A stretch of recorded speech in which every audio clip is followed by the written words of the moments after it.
Hey guys, I'm your host Tara A. Devlin, and welcome to this week's episode of Kowabana, true Japanese scary stories from around the internet. Have you picked up Kowabana Volume 9 yet? It's available now. If you're ready for another terrifying round of scares straight out of Japan, then head over to Amazon and pick up your copy right now. We've got shrines, curses, ghosts, angry ancestors, abandoned buildings, terrifying schools, and much more, so don't miss out. This week, we're looking at two terrifying tales that will perhaps make you question whether you can really ever know those closest to you. In this week's first story, a young girl and her sister hear a strange noise coming from their living room, but when they go to investigate, it will change their entire family's lives forever. Find out why in Kan.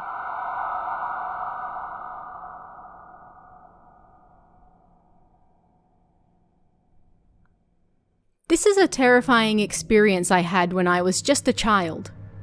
I was an elementary school student at the time, and I lived in a small apartment that you might find anywhere, with my mother and sisters. When night fell, we all slept together as a family in the same tatami mat room. One night, my mother wasn't feeling well, so she asked me to turn the lights off. I turned off the lights in the bathroom and living room, turned the TV and such off, and then I went back to the bedroom. I told Mum that all the lights were off in the house, and then climbed into my own bed. My younger sister was already asleep beside me. It was earlier than I normally went to bed, so I struggled to get to sleep and ended up staring at the ceiling for a while. Then, suddenly, I heard a strange sound in the otherwise silent room. Kan. I jumped out of bed and looked around the dark room, but there was nothing there. Kan. A short while later, I heard the same sound again. It seemed to be coming from the living room. "Did you hear that just now?" My older sister, who was lying next to me, asked. Seemed I wasn't just hearing things. I looked around the room again, but there was nothing there other than my mother and younger sister asleep. Odd. It sounded metallic, and rather close too. My sister was worried about it as well, so she said she was going to check the living room. We both left the bedroom together and went to the pitch-black living room. It was next to the kitchen, so we peered in from there. That was when we saw it. The table in the middle of the room. The place we all gathered around to eat our meals every day. Somebody was sitting on top of it. Their back was to us, so we couldn't see their face. But they had long hair to their backside and looked thin, and they were wearing a white yukata, so they appeared to be a woman. I was shocked and looked at my sister, but her eyes were glued to the woman in front of us, and she didn't notice. The woman sat in the pitch-black living room on the table, her back ramrod straight and knees tucked neatly beneath her. She didn't move a single muscle. I was so frightened that my legs trembled. I couldn't say anything either, and I feared that, if I did, something terrible would happen. The woman showed no signs that she was going to turn around. She just sat on the table with her white back towards us. Finally, unable to bear it any longer, I screamed and ran back to the bedroom. "There's somebody in the living room!" I screamed at my mother, waking her up. "What's all this? Do you know what time it is?" she said, but I dragged her back to the living room. We turned the lights on and my older sister was standing by the table. That woman was nowhere to be seen. The top of the table was also clean and no sign of anything on it. But my sister's eyes, they were vacant. Even now, I still clearly remember the expression on her face. Unlike me, she didn't appear to be frightened in the slightest. She just stared at the top of the table. "What happened?" my mother asked her. "There was a woman here." That was all she said. My mother looked at the table, a confused expression on her face, and then ushered us back to the bedroom. "Come on, let's go to bed." I lay in bed and thought. In the time it took me to scream, run to the bedroom to wake up Mum, then drag her back to the living room, my sister had been staring at that thing the whole time, right? Something about her was off. Did she see something terrifying? She must have. So, about last night, I asked my older sister the next morning, but she wouldn't answer me. She just stared silently at the ground. I pushed the issue and then, in a small voice, she muttered something. "It's because you screamed." My sister turned cold towards me after that. She always used to respond brightly to me, but after that she mostly ignored me. She also never spoke of that night again. When I screamed, that woman must have turned around to look at my sister. Their eyes must have met, and she must have seen something unimaginably horrifying. That was what I believed, and as more and more time passed, I gradually started to forget about it. I started junior high, and then when it was time to prepare for entrance exams, I spent every day studying in my room. My sister moved to a high school in a different prefecture, and because she lived in a dorm, she rarely returned home. One night, I was sitting at my desk rather late when I heard a sound coming from the door. It wasn't a knock. Kan. Kan. It was faint, metallic. When I remembered what it was, I broke out in a cold sweat. It was that thing. That thing I saw when I was younger and my mother had caught a cold, so I turned all the lights off. Kan. Kan. Again the sound rang out. The same metallic sound on the other side of the door. Scared, I banged on the wall of my younger sister's room. "Hey, wake up!" I screamed. But perhaps she was already asleep because there was no response. Our mother had been going to bed rather early as well, meaning I was the only person in the house who noticed that sound. I felt like I'd been abandoned, left all alone. The same sound rang out once again. Kan. Kan. I finally figured out where the sound was coming from. I quietly opened the door. At the end of the short, dark hall was the living room. Pale light filtered in through the curtain. Looking in from the side of the kitchen, that woman was on top of the table. The memories of what happened to my sister and I when we were kids came rushing back. The woman looked just as she did back then, wearing a white kimono and her back ramrod straight. She sat on the table with her legs neatly tucked beneath her, and all I could see was her back. Kan. Kan. This time I clearly heard it coming from the woman. I couldn't stop the sound that escaped my lips. I don't remember what I said, but I did say something. And then the woman turned around. When I saw her face, I was sure I was going to go insane. There was a large iron nail hammered exactly in the middle of each of her eyes. And looking closer, she was holding what looked like a blunt instrument in both hands. She smiled and then spoke. "You and your family are done for. Hoo hoo hoo." When I came back to, I was lying in my own bed the next morning. Bit by bit, I remembered what happened the night before, and I asked my mother if she had carried my sleeping body back to bed from the living room, but she had no idea what I was talking about. I asked my younger sister the same thing, but she just laughed and said I must have been sleepwalking or something.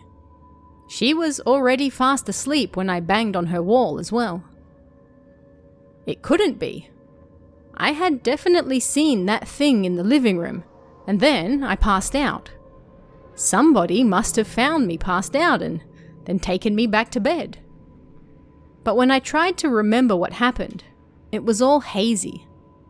The only things I clearly remembered were that woman's final expression and that grin on her face as she spoke, when she said that our family was done for. Things changed later that day. It was around evening when I got home from school and opened the front door. Normally, my mother would be in the living room or making dinner in the kitchen, but the living room was pitch black. All the lights were off. "Mom, where are you?" I called out from the front door, but the house was quiet, like nobody was home. But the door was unlocked. Maybe she went shopping and forgot to lock it. My mother was a little carefree, so these things sometimes happened. Laughing, I took my shoes off and went to step inside when I heard it. Khan. Khan. It was coming from the living room. My blood froze. It was the exact same sound as the day before, and from several years earlier. My instincts screamed at me, and my fear drowned out all reason. I couldn't stay there any longer. I had to get away. I flung the door open and bounded down the apartment stairs as fast as my feet would carry me. What on earth was going on? Where was my mother and my younger sister? I was worried about my family and tried to forget about that sound I'd just heard. If I thought about it any longer, I felt like it would drive me insane. After running endlessly through some dark alleys, I arrived at a nearby supermarket. Mum must be shopping, I thought, and I went inside while trying to catch my breath. Considering the time, there weren't many people inside. There were a few junior high students around the same age as me and some housewives looking for that night's dinner ingredients. Seeing that entirely normal scene made me calm down a little, and I thought about what had just happened back at home. The pitch black living room, the unlocked door, and that metallic sound. The house apparently being empty, other than that thing. When I called my mother from the front door, the house was oddly quiet. There was no way somebody was inside. But what if they were? I didn't leave the front door, so I hadn't seen inside properly. The lights were off, that was all. Maybe my mother was asleep somewhere and just didn't hear my voice. I had to check somehow. With that on my mind, I decided to call home. There was a public phone outside the supermarket, so I put some money in and dialed home with trembling fingers. The hand holding the receiver shook as well. 1 ring, 2 rings, 3 rings. The sound of it echoed deep in my head. Then someone picked up. I held my breath. It was unbearable. "Hello? Who's speaking?" It was my mother's voice. When I heard her gentle voice, I was relieved. "Hello? Mum? Oh, what's wrong? You're pretty late today. Did something happen?" My hand started trembling again, but it wasn't just my hand. My legs shook too, and I could barely stand. It was too strange. No matter how much I lost my cool, I still noticed that something was wrong. "Mom, how are you?" "Eh? What are you talking about? Hey, are you okay? Did something really happen?" There was no way my mother could be on the phone at that moment. What was in the living room just before wasn't her, but rather that monster. So then, why was this person talking so calmly on the phone? Plus, she said it was rather late, like she'd been there the whole time. I couldn't help but think that the person casually talking to me on the other end of the phone was some unknowable entity. Then, I squeezed the only words I could out through my dry throat. Who are you?" "Eh? Who?" After a brief pause, she answered, "I'm your mother. Hoo." Close to 8 years have passed since that night. My mother and younger sister live at home in an apartment, while my older sister lives and works pretty far away. I'm now attending a university by myself in a neighbouring prefecture. Not much has changed on my father's end, and he still lives and works alone, moving around the country like before. Last winter, my mother called me for the first time in a while and asked me to come back home. I hated going back home, and when I thought about spending my precious days off in that terrifying house, I always stubbornly refused her requests. However, this year both my sister and my father were returning, which they almost never did. So, ignoring my approaching thesis and pushed on by my mother's angry voice, I agreed to finally return home as well. I didn't really want to return to the house where I had so many terrifying experiences, but there was actually something else that scared me even more. I felt bad for her, but I was honestly scared of meeting my mother face to face. Ever since that time on the phone, my mother was clearly a different person. It was her voice, but it wasn't her. I'll never forget the moment I realized that. Although that was all in the past. Even after I saw that thing, nothing else strange happened around me, and luckily, none of my family got sick or injured either. Both my sisters were doing well, and nothing happened to either of my parents in the previous 8 years either. I was starting to think that the end of my family was just a figment of my imagination, as well as that woman in the white kimono. In time, perhaps I'd forget that horrible sound as well. Everything will be fine, I told myself, and then made my way back home. I decided I would act bright and happy, so that my mother didn't know why I was avoiding home all this time. I was relieved when I finally got back. My parents and sisters all looked fine, and when they saw me, they peppered me with questions as well. "How's graduation looking? Do you have a boyfriend yet?" My mother, who was so worried about me, was busy every day working part-time as a hotel cleaner. But I hesitated to talk to my older sister, and things were still awkward. The reason for that was she was still ignoring me after what happened that time 8 years earlier. My screaming in the dark room when we were children undoubtedly caused the rift in our relationship, and it wasn't uncommon for her to act cold towards me. As such, I could barely believe my ears with what she said next. "I'm sorry for ignoring you all this time." I honestly didn't expect the sister who had been ignoring me for 8 years to apologize. "I'm sorry as well. But what's this all of a sudden? Did something happen?"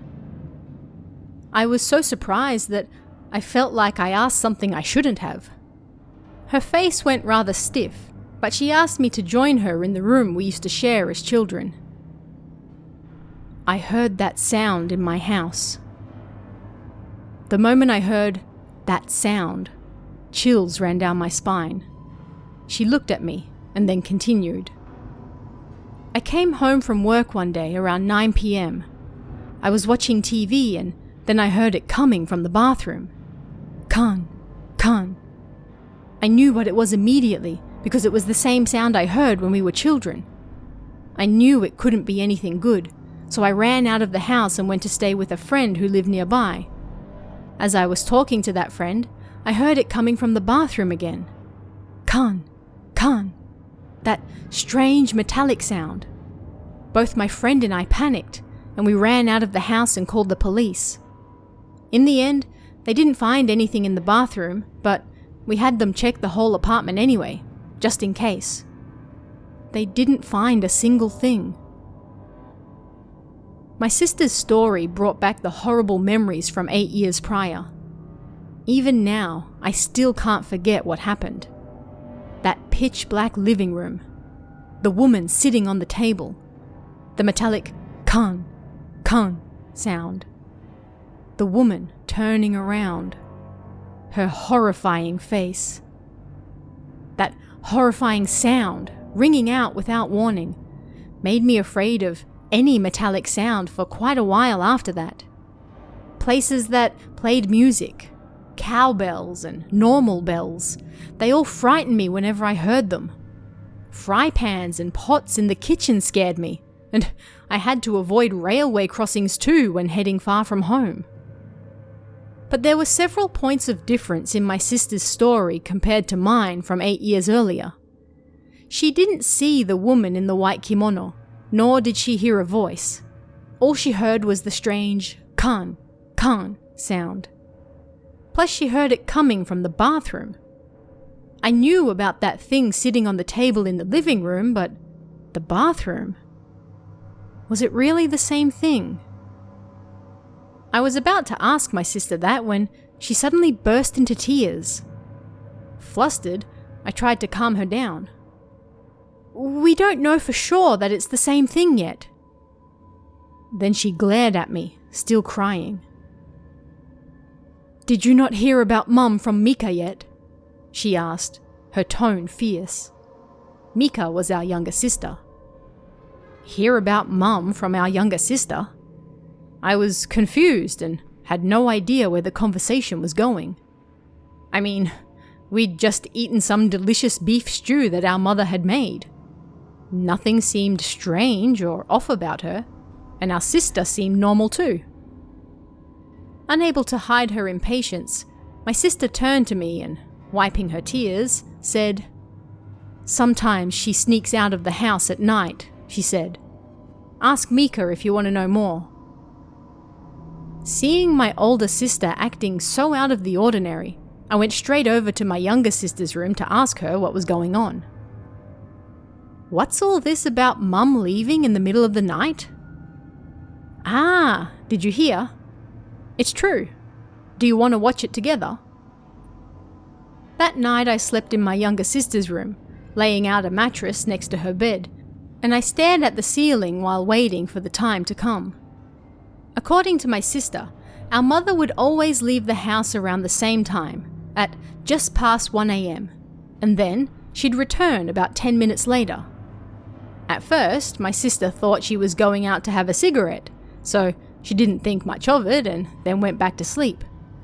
But even when it was snowing and cold, she still went outside.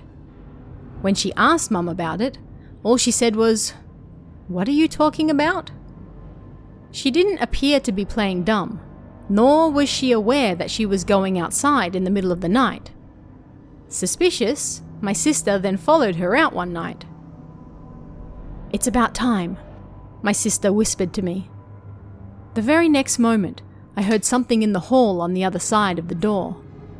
There was a rustling sound by the front door. It was probably someone putting boots on. Then footsteps alongside a creek. No doubt about it, someone had just gone outside. My sister and I looked at each other, and then got up as quietly as we could. We opened the door and snuck over to the front door without making a sound. It wasn't locked. My sister carefully grabbed the handle and then gently opened it. Outside was pitch black. The only light came from the street lights and the moon. I asked my sister where our mother had gone, and to my surprise, she was right over there. A bad feeling slowly crept over me. Our mother was standing underneath a streetlight about 100 meters from our house. She was walking around and around the telephone pole in circles. She wasn't walking slowly, like she was out for a leisurely walk, but rather quickly. She was going around and around and around quite fast, and unlike the gentle, bright look that she greeted me with earlier that day, she now looked almost like an oni, like a Hanya mask, even from a distance. I was speechless at the sight. "Come on, let's go back inside," my sister said. "She'll keep doing that for the next 10 minutes or so." I was terrified. Seeing my mother acting so strange, I finally came to understand the gravity of the situation. You and your family are done for. That woman's terrifying words kept repeating over and over in my head. I returned home before my sister and searched the wall for the light switch. It should be somewhere around here. I continued groping the wall until my fingertips finally hit something square and plastic. At almost the exact same time, that "Kang, Kang" sound rang out in the darkness. I thought, but it was already too late, and I had flicked the switch on. A bright white light filled the room. My eyes weren't yet used to so much light, and I instinctively squinted. There was a woman in a white kimono sitting on the table. Her back was to me, and I couldn't see her face. It didn't seem real, and I wasn't able to think calmly. Even though the woman sitting on the table was strange enough alone, my eyes hadn't yet got used to the sight of the room full of light, so the entire room looked rather odd. Horrid sweat poured off me and my clothes stuck to my body. I don't know how much time passed. Maybe minutes, maybe seconds. But I flicked the switch again and the room was swallowed by darkness. I couldn't see a thing. Then the door opened behind me with a bang. My sister? Yet my eyes were glued to the room that was once again full of darkness, and I felt like that woman was still there, sitting on the table. Meanwhile, I heard rustling near the front door that sounded like shoes being removed, then the unmistakable sound of the floor creaking as weight was pressed onto it. I couldn't turn to look down the hall. It had to be my sister, but I couldn't turn to see. No, somehow I knew. Maybe it was a hunch or intuition or something vague, but I knew that what was approaching me from behind wasn't my sister. With each creak getting stronger, a horrid, terrifying feeling washed over me. Then, in the pitch-black living room, that metallic "Kang, Kang" rang out from near the table. Right as I was about to pass out, a hand gripped my shoulder tightly from behind. On that note, seemed I woke up in my older sister's room the next day. She woke me up. Both my sisters asserted that they didn't grab my shoulder in the darkness the previous night, and when my younger sister got back, our mother still wasn't home either. She was certain of this because she checked our mother's bedroom and her shoes weren't there either. According to my younger sister, our mother is still carrying on with her strange nightly outings. I've gone to see a psychiatrist and even had the house cleansed. People have reported her, after all. I later heard that my younger sister heard everything from our older sister and they were working together away from our father's eyes to do what they could for our mother. But in the end, it was pointless. Looking at our mother and her strange actions, nothing they did would ever help. Plus, I already knew why. It was that woman's fault. The sound my older sister heard at her place, and the terrifying sight of my mother that night, it was all that woman's fault. Just the thought pisses me off. But more than that, that woman brings out an indescribable fear in me. I'm now debating telling our father everything as soon as possible and moving out of my apartment. Our next story for this week features a boy from a rather well-known and prominent family. Yet, when something disastrous happens to his older sister, the boy realizes that perhaps his family is not as noble and great as he once thought. Find out why in Boy Who Lived in the Countryside.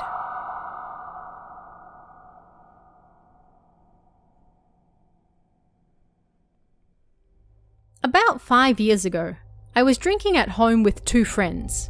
Let's call them I and N. I likes the occult, so he suggested we tell scary stories to each other, starting with him. This is an old memory, by the way, so I may have changed a few smaller details here and there for dramatic effect. This is a fake story I heard from one of my friends, I began. It was the story of a boy who lived in a small countryside village in a certain prefecture. His family consisted of his grandfather, parents, and older sister, and, in addition to that, there were 3 live-in maids and 2 men from a branch family who lived next door, meaning his relatives were always around his grandfather. As you can no doubt already guess, this boy's family was a rather prominent family in the area. Everybody knew them. This may be common in such families, but in this house, the grandfather was the patriarch and what he said was final. The boy's mother married into the family from outside, but the father and other relatives never once spoke back to the grandfather and always spoke to him with honorific language. The mother also came from a rather affluent family, so perhaps it was a political marriage of some sort. When the boy was 15, his older sister didn't return home from school one day. She always came home immediately after, yet by dinner, she still wasn't there. Dinner time was always fixed in their household, and everyone had to be in their seats and waiting by the time his grandfather arrived. However, the boy's older sister still hadn't returned, and her mother was beside herself with worry. Then, the grandfather arrived with a man from one of their branch families. Seeing the empty seat, he turned towards the boy's father and, in a cold voice, asked him what was going on. Nervous, the father answered that the older sister had yet to return home and they couldn't get in contact with her either. The grandfather considered this for a moment and then said something to the man from the branch family. "You all wait here," he said, and then left again. The family did as they were told, and they waited. The mother was still shook up and spoke to the father about something. About 2 hours passed when the man from the branch family called out the father's name from the front door. The voice sounded angry and, wondering what could be happening, the entire family went to see. They found the grandfather, the 2 male relatives, and various others from the branch family, as well as the older sister, who looked different. Her face had changed colour, like she'd been horribly beaten, and her clothes were torn. Her face was blank. Seeing her daughter like that, the mother almost passed out. The father looked on in surprise, grabbing his wife before she fell and calling out his daughter's name at the same time. The boy, meanwhile, stared dumbfounded at his nearly naked sister, able to guess what might have happened to her. The grandfather left the girl with a maid, then summoned the father to another room to tell him about what happened. The boy stayed by his fallen mother's side in a daze, but one of the maids urged him to return to his room. The maid later brought the boy some food, but he didn't feel like eating, nor even sleeping, and he just waited for morning to come. The siblings shared a room, but the sister didn't come back that entire night. The next morning, the boy went to see his mother. When he went inside her room, he found her putting his sister to bed, crying silently. Noticing the boy, the mother hugged him and told him that his sister had been through something very traumatic, and it had affected her badly. Perhaps hearing their voices, the sister sat up and looked at the boy and their mother. Her eyes were vacant, when normally they were full of life. She didn't seem like his older sister, and the boy tried speaking to her, but she didn't reply. She muttered something and then laid down again. The mother broke down in tears upon seeing this, and finding it too painful to hang around any longer, the boy returned to his room. A short while later, his father came to see him. He told the boy not to say anything about his sister to anyone, and then left again. His sister didn't get any better after that. She never responded to the family's calls, and all she did was mutter and look around blankly. This continued for about a week, and one night, when the boy was passing by the inner room, he heard his mother's angry voice.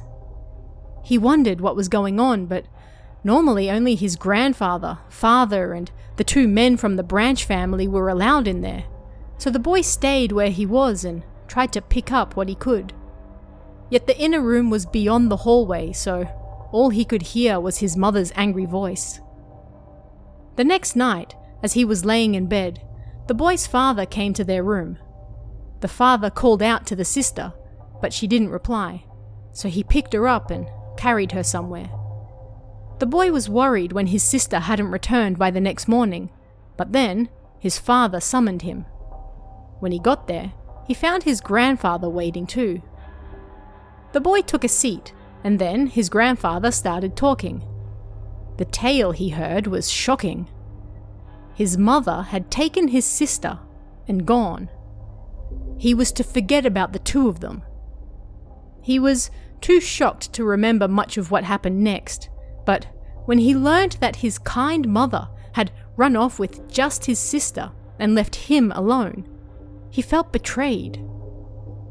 Later, one of the maids gave the boy some contact information for his mother, but he felt so betrayed that he didn't call her. After that, the boy went off the rails. He dared to do things that his grandfather and father had told him not to do. Even when his father beat him, he didn't stop at all. 1 month passed, and as the boy was looking out his bedroom window, he saw one of the men from the Branch family head into the storehouse from the garden holding a bag. The boy had been forbidden since childhood from entering the storehouse. Now that he no longer cared, he thought it was time to go in and mess things up. He found the storehouse locked, but luckily, he also knew that the key to get in was in the family altar room. That night, he took the key, which looked like a corkscrew, from the altar room and snuck down to the storehouse. Opening it, he went inside and found it was dusty. It was dark, but he took out his lighter, having just started smoking cigarettes, and looked around. Inside were numerous farm tools and other mysterious tools. In the back, he found a spot of floor that wasn't dusty, and looking closer, he realized there was a door. The boy opened it without thinking and found a staircase leading down into the ground. He decided to follow it. When he reached the bottom, he found it was much larger than he had expected, and unlike up above, there was almost nothing there. It was, however, bright, with lamps on the walls.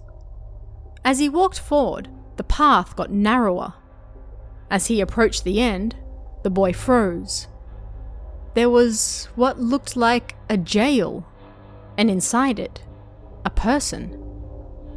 It was his older sister. The boy looked at her in shock. He called out her name, but she looked at him in fear. He called out her name again, but then he heard a scream from right next to him.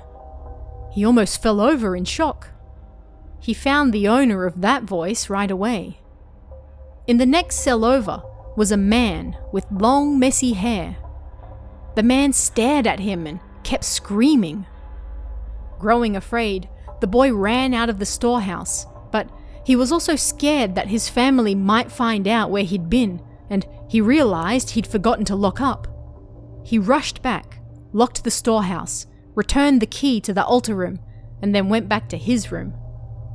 He wondered why there was such a place under the storehouse, why his sister was there, why that hairy man was there, and whether the man from the Branch family was looking after the 2 of them, but he had no answers. Then he suddenly remembered his mother's contact information. He wondered if she might know what was going on, so he ran out of the house with her contact information in hand.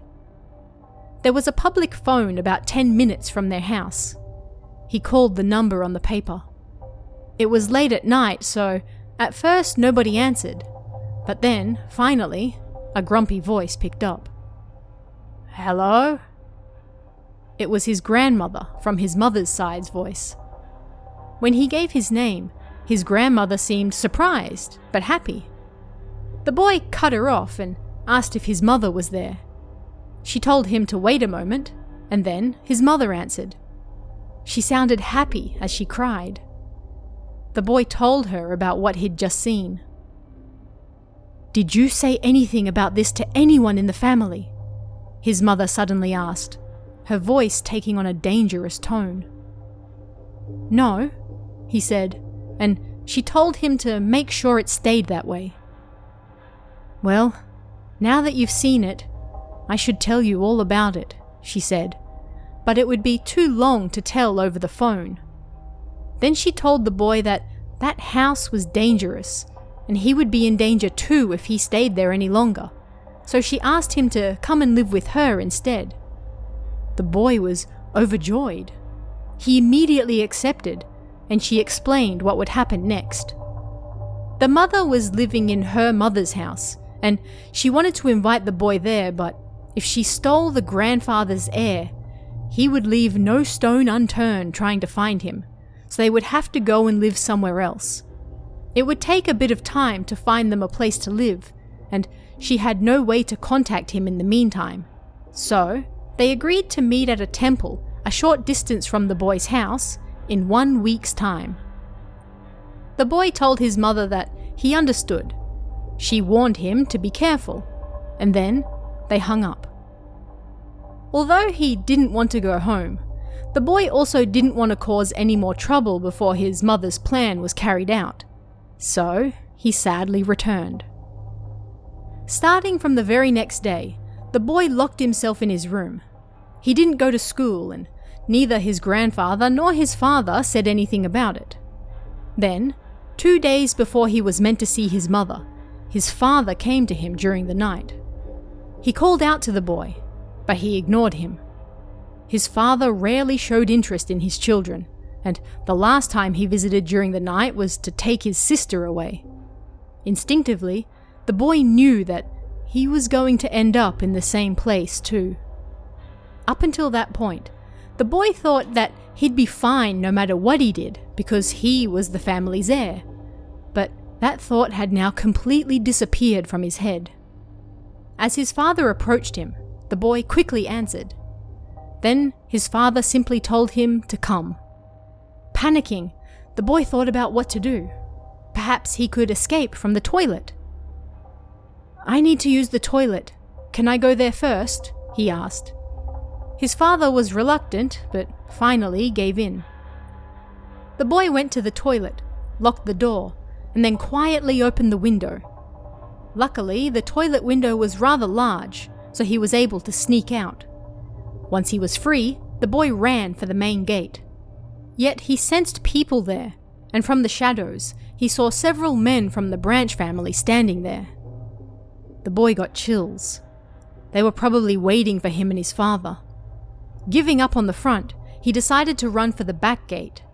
He almost cried on the way there, wondering if there would be even more people, but thankfully, there wasn't. He slipped through the gate and ran as fast as he could from the house. The road alongside the rice fields leading away from his house had no hindrances, meaning you could see clearly in all directions, and he was terrified that he might be found. He kept running as fast as he could until he reached the next town, and then called his mother.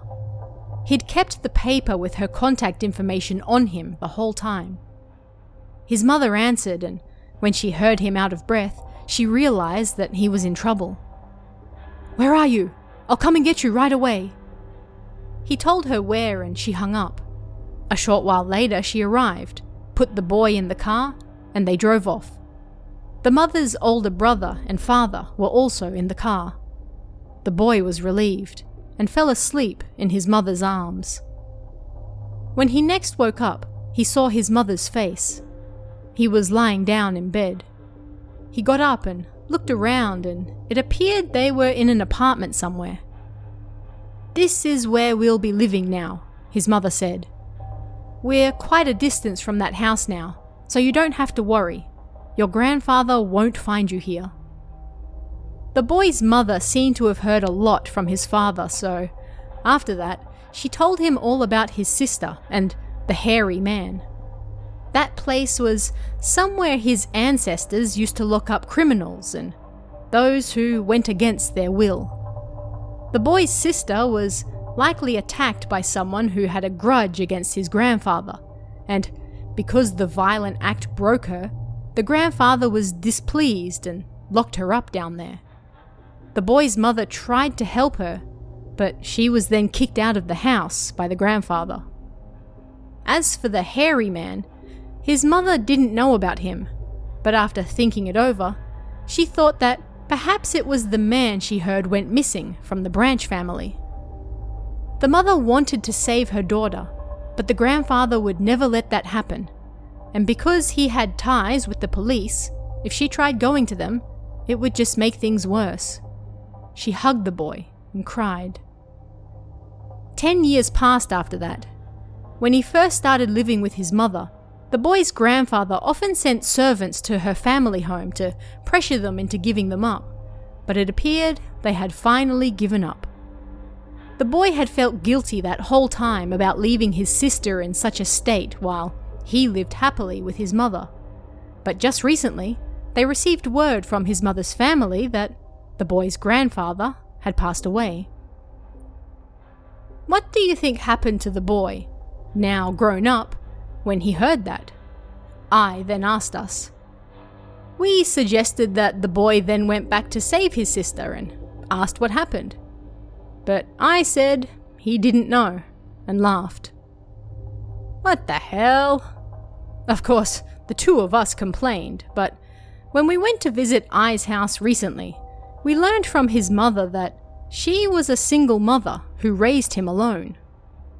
I remembered that story he told us and wondered if the boy wasn't actually I himself. As I thought about it, one more thing bothered me. I had always said he was from C Prefecture, which was where his current house was.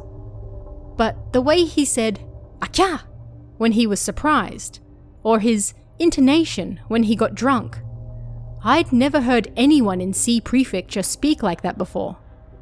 I once asked him about it when we were both drunk, but he laughed and denied it.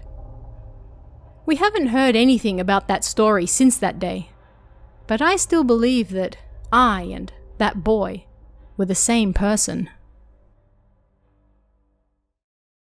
A big thank you and shout out to this week's Cummy tier member, Baked Beans.